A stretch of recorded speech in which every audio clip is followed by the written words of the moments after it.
Company भाग गई तो ऐसा बहुत सारे लोगों के मन में डाउट रहता है। आज भी नेटवर्क मार्केटिंग की इतनी ज्यादा अवेयरनेस लोगों में आ जाने के बावजूद भी जितने भी लोग आज भी नेटवर्क मार्केटिंग इंडस्ट्री को ज्वाइन करते हैं, उनके मन में कहीं ना कहीं कम या ज्यादा ये डाउट रहता ही है कि यार कंपनी भाग गई तो क्या होगा।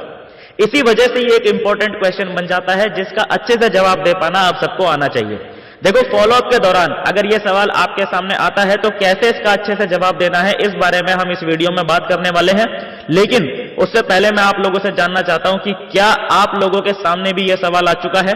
नीचे कमेंट बॉक्स में अपना जवाब टाइप कीजिए, हां के लिए यस और नहीं के लिए नो। देखिए, फॉलोअप में सवाल कोई भी हो, लेकिन आपके जवाब की शुरुआत एक कॉमन डायलॉग से होती है जो कि आप में से अधिकतर लोग जानते भी होंगे, फील, फेल्ट, फाउंड टेक्निक।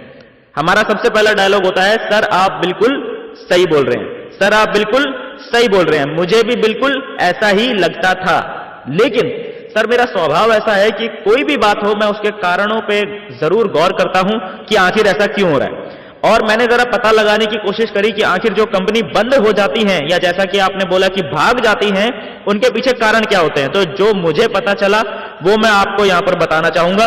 देखिए, अगर गौर किया जाए तो सिर्फ 4 ही कारण हैं जिनकी वजह से कोई कंपनी बंद हो सकती है।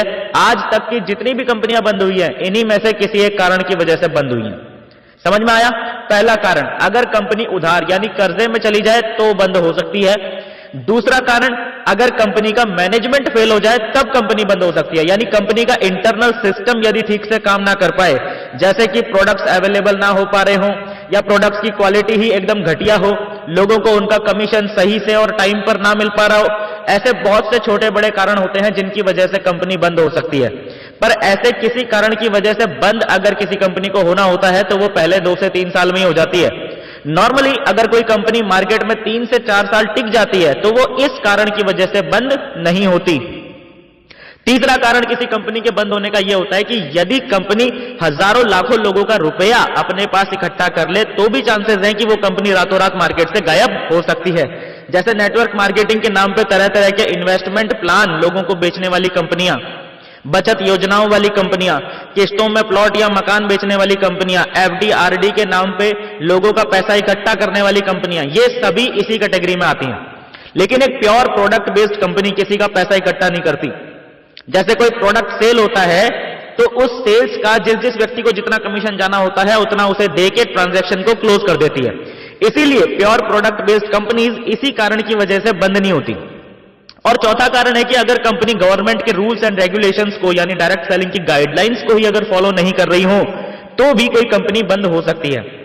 सर, कंपनी के बंद हो जाने का जो डर आपके मन में है ना, वो मेरे मन में भी था, लेकिन आपको यह जानकर खुशी होगी कि इन चारों में से कोई भी कारण इस कंपनी के अंदर लागू नहीं होता।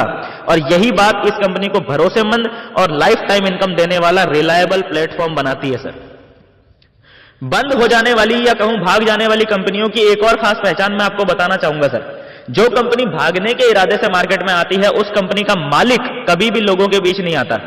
उस कंपनी का टॉप लीडर आपको दिखाई देगा, कंट्री हेड आपको दिखेगा, पर कंपनी का ऑनर यानी फाउंडर आपको नहीं दिखाई देगा। जैसे 7-8 साल पहले स्पीक एशिया आई थी मार्केट में, बताया जाता है कि उसके मालिक कोई लेडीज थी जो कि सिंगापुर में बैठ के ऑपरेट करती थी। आप टाइप करो गूगल पे स्पीक एशिया, आपको कहीं भी उसको फोटो नहीं दिखाई देगी। ये होती है फर्जी कंपनियां। दूसरी खास पहचान आपको उनमें यह दिखेगी कि ट्रेनिंग सिस्टम नहीं होगा।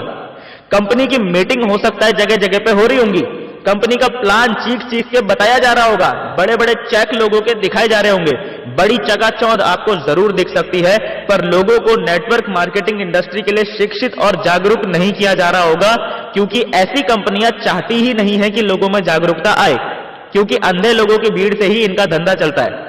यह दूसरी खास पहचान है भागने वाली कंपनियों की।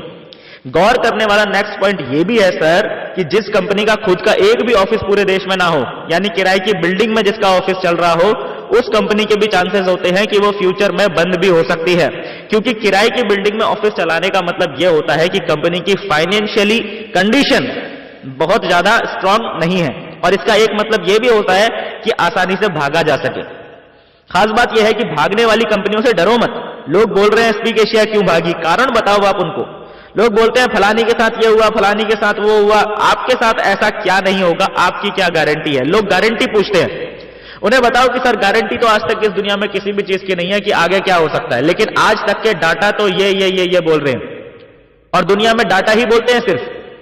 आप बताइए क्या गारंटी है इस बात की कि अमेरिका कभी भी परमाणु बम नहीं छोड़ेगा इंडिया के ऊपर? लेकिन डाटा आज तक यही बोल रहे हैं कि आज तक किसी देश पे नहीं छोड़ा उसने बिना किसी लफड़े के, यानी कि अगर हम अमेरिका को नुकसान नहीं पहुंचाएंगे तो वो हम पे बम नहीं छोड़ेगा, ऐसा डाटा बोल रहे हैं। और डाटा ये भी बोल रहे हैं कि अगर नुकसान पहुंचाएंगे तो वो हमें छोड़ेगा भी नहीं। इंपॉर्टेंट यही है कि डाटा क्या बोल रहा है। हमेशा सब चीज डाटा पे चलती है, डाटा बताओगे तो समझ में आएगी लोगों को, क्योंकि दुनिया में किसी बात की कोई गारंटी नहीं ले सकता। लोग बोल रहे थे 2012 में दुनिया खत्म होगी, तो लोग संशय में थे।